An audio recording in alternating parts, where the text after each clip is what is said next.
Imagine a person you love very much falls ill before your eyes and then dies. You can't do anything, but then someone says, "This is not the end." This story is recorded in John chapter 11 of the Bible. In a village called Bethany, there lived a family, Lazarus and his two sisters, Mary and Martha. They knew and loved Jesus. One day, Lazarus fell very ill. His sisters sent a message to Jesus. "Lord, behold, the one you love is sick." When Jesus heard this, they said that this illness would ultimately reveal God's glory. But Jesus did not go to Lazarus immediately. He remained in the same place for 2 more days. Meanwhile, Lazarus' condition worsened, and finally, Lazarus died. When Jesus arrived at Bethany, Lazarus had already been in the tomb for 4 days. Martha came out to meet Jesus. There was sorrow in her eyes. She said, "Lord, if you had been here, my brother would not have died." Jesus said to her, "Your brother will rise." Martha said that she knew he would rise at the resurrection on the last day. Then Jesus said something profound. "I am the resurrection and the life." Jesus then asked, "Do you believe this?" Martha answered with faith that she believed Jesus was the Christ.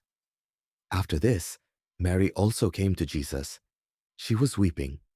Seeing her, the others present there also began to weep. And when Jesus saw them weeping, the Bible says, Jesus wept. It was a profound moment.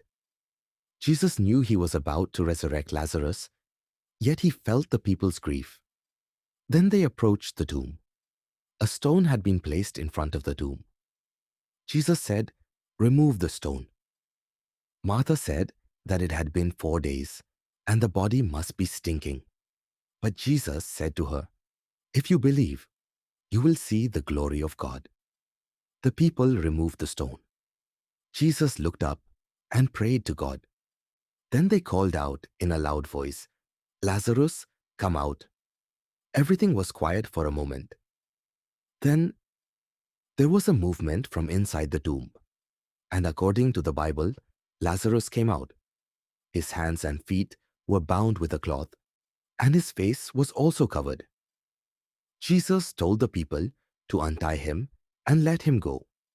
The man who had been buried in the tomb 4 days earlier, thought to be dead, was now standing before them, alive. Many people present there that day believed in Jesus, but the message of this event is not just a miracle story. It reminds us that even when man feels like everything is over, the path to God is never closed. Sometimes, even in our lives, we may find ourselves in situations where we feel like nothing can change. But the story of Lazarus reminds us of faith, patience, and hope. For Jesus said, "I am the resurrection and the life." And that is the greatest message of this story. Where man sees an end, God can bring a new beginning.